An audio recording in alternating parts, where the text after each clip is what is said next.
sur le... Alors, toi, tu aurais un problème de quoi? De diffusion ou d'édition? Alors, tout d'abord, j'ai effectivement, au départ, eu du mal à trouver un éditeur, ce qui n'était pas mon cas habituellement. J'ai écrit beaucoup de livres, qui ont d'ailleurs été des succès pour la plupart. Enfin, en tout cas, ces dernières années, j'ai été dans le top 10 de l'Express l'année dernière. Je n'ai pas eu de problème spécifique pour avoir un éditeur. Pour celui-ci, j'ai un peu plus ramé que les autres. En même temps, c'est vrai que le sujet, bon, je peux comprendre que les éditeurs aient un peu peur. C'est pas très étonnant, disons. En revanche, il se passe un truc extraordinaire, c'est que le diffuseur, c'est-à-dire celui qui va mettre le livre dans les librairies, le diffuseur de mon éditeur, lui, refuse de le diffuser. Mon éditeur étant belge, j'ai donc mon livre qui est cantonné, qui est bloqué à la frontière franco-belge. Ça, c'est quelque chose que je ne connais pas, je ne connais pas de précédent. Il existe une loi en France où les livres venant de l'étranger, qui sont interdits par la loi française, sont bloqués à la frontière. Mais mon livre n'est pas interdit, il n'est pas poursuivi, donc il peut être diffusé en France, si un libraire le commande, il le reçoit.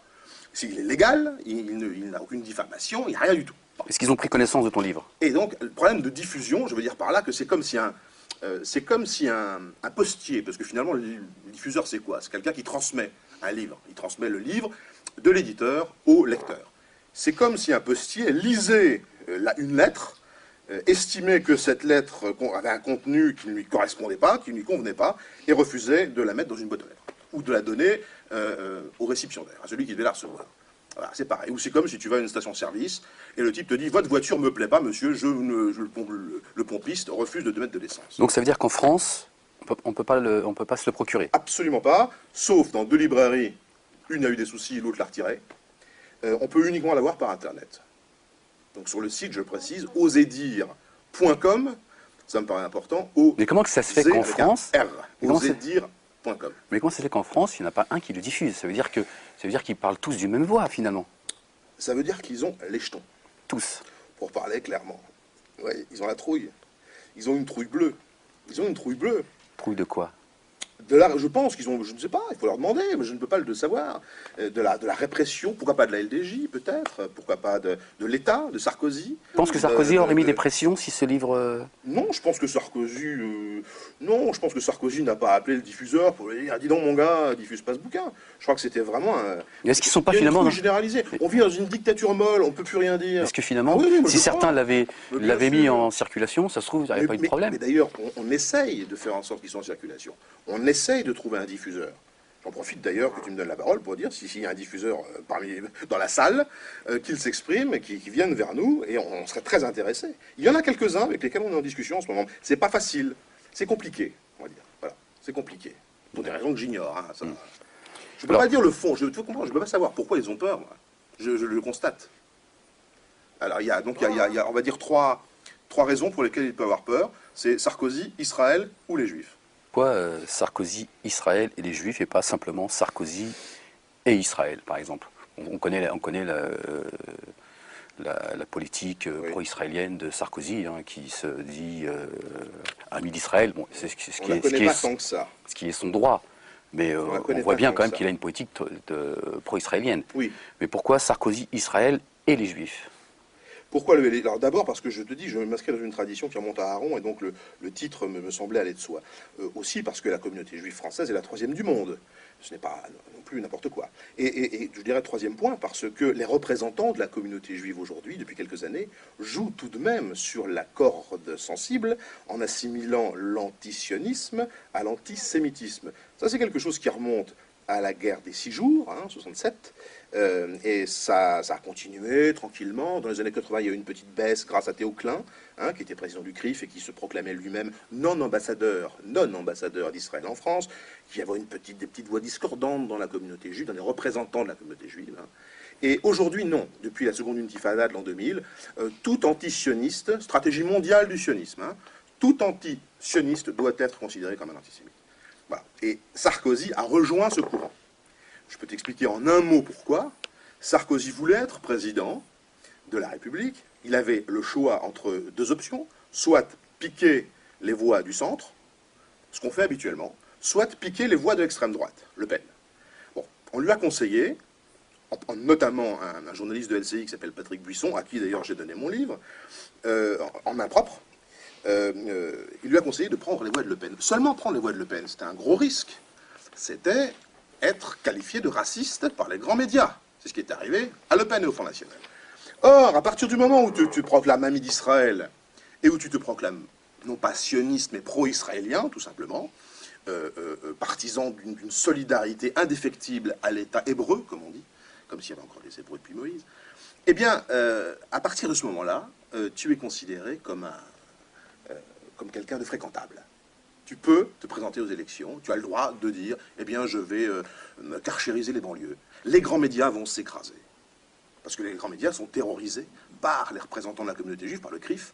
Pourquoi? Parce que le CRIF a le droit de désigner telle ou telle personne pour le qualifier d'antisémite, ce qui est quand même l'accusation absolue, le mal absolu depuis la Seconde Guerre mondiale.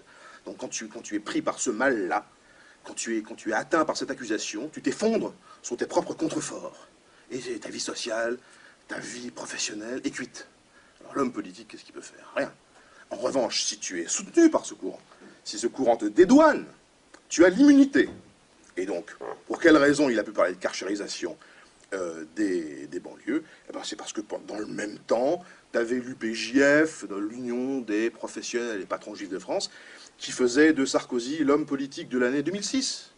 Parce que Sarkozy se faisait recevoir par l'American Jewish Committee, la JC. Il se faisait recevoir également en Israël. C'est en Amérique également, au cours de ce voyage, qu'il a déclaré « Je me sens comme un étranger dans mon propre pays », qu'il a déclaré « Quand j'arriverai au pouvoir, l'un de mes premiers soucis sera de m'occuper de la question iranienne ». On voit ce qu'il en est aujourd'hui. Donc tout ça a été, si tu veux, a été travaillé depuis assez longtemps par Sarkozy depuis les années 2000, 2002, 2003. Et donc il a pris le contre-pied de Chirac, qui lui était, bon, Chirac, l'arabe, comme on disait. Et ben lui, c'est Sarkozy l'israélien. Tu as souvent, t'es souvent revenu en disant qu'il ne fallait pas faire l'amalgame entre sionistes et juifs. Donc tu qualifies par exemple le CRIF comme... Mais ce sont des représentants d'une communauté, enfin ils se représentent, moi je vois bien, ils sont 1/6 de la communauté juive. Qu'est-ce que tu veux te dire? Ils sont 1/6, c'est tout. Il y a 600 000 juifs environ en France, il y a 100 000 juifs qui ont leur carte dans une association culturelle ou culturelle juive. Donc ils ne représentent que ces 100 000-là, ils ne représentent pas les 600 000 autres. Autrement dit, sioniste, c'est une idéologie politique qui date de la fin du 19e siècle. Oui, mais tu dis qu'il faut faire... Et le judaïsme, c'est une religion millénaire, ça n'a rien à voir. Oui, mais tu dis qu'il ne faut pas faire l'amalgame entre Israël et les juifs. Oui. Pourtant, Israël, c'est un État juif qu'on a créé. C'est les sionistes qui ont décidé ça. Pour les juifs. C'est les sionistes qui ont décidé. Mais comment ne pas faire la relation entre les juifs et Israël, puisque Israël, c'est quand même un État qu'on a créé pour les juifs. Oui, mais tous les juifs n'y sont pas. Oui, mais on ne peut pas dissocier. Mais tous les juifs n'y sont pas. Oui, mais je veux dire par là, tu peux être catholique, par exemple, et ne pas être d'accord avec ce que dit Benoît XVI, pour prendre un exemple très simple. On a vu dernièrement Benoît XVI faire un certain nombre d'actes, tenir un certain nombre de discours, avec lesquels les gens n'étaient pas d'accord. Ok? Les Français l'ont dit. La vie catholique ou ex-catholique française a dit on n'est pas d'accord avec ce que dit Benoît XVI. D'accord, mais, mais Israël, c'est quand même un État... Les cathos ne sont pas automatiquement assimilés à ce que dit Benoît XVI. Oui, mais... Il y a des cathos qui disent non, moi je suis pour l'avortement, non, moi je suis pour le mariage des prêtres. Oui, mais la spécificité d'Israël, c'est quoi? C'est quand même la création d'un État juif. Donc comment faire? Je veux te dire que ce que moi j'appelle à ce que la communauté juive française se rebelle contre le CRIF. Je pense qu'une des clés du problème se situe dans la communauté juive française. Je ne pense pas que les juifs soient le problème. Je pense que c'est une solution. Que la solution peut venir d'eux aussi. Que c'est eux qui peuvent se rebeller contre leurs représentants, qui s'intitulent leurs représentants. Et qui prennent la parole, comme Spinoza l'a fait à l'époque. Il s'est fait exclure de la synagogue, peu importe. Comme Karl Marx l'a fait aussi. Certains le font, mais apparemment, beaucoup ont peur aussi. Parce que apparemment, le CRIF ne fait pas peur seulement à ceux qui seraient contre la politique israélienne. Oui. Ils font aussi peur à certains juifs qui sont contre eux aussi cette politique. Mais écoute, je remarque une chose. Moi, je reviens hier, tout simplement, d'une manifestation. Je suis allé manifester devant la librairie Résistance. Il y avait 300 personnes, il y avait de nombreux juifs qui étaient là. C'est la première manifestation que je vois à Paris, je n'en connais pas d'autres, contre la LDJ. Jusqu'à présent, les gens en parlaient comme ça, mais ils disaient, oh, attention, la LDJ, ils vont arriver, les types vont dire, c'est des mecs cassés, cagoulés, ils ont des barres de fer. Bon, eh ben, les gens étaient là hier avec des pancartes dissolution de la LDJ. Il y a une dizaine de types qui ont pris la parole, il y a des hommes politiques qui ont pris la parole. C'était relativement couvert par les médias, peu importe, il y a eu un article dans le Parisien aujourd'hui qui en parle vaguement. Bon, en tout cas, les gens, je crois, ont de moins en moins peur. Ils se décomplexent. Moi, j'appelle les gens à se décomplexer. Libérez la parole.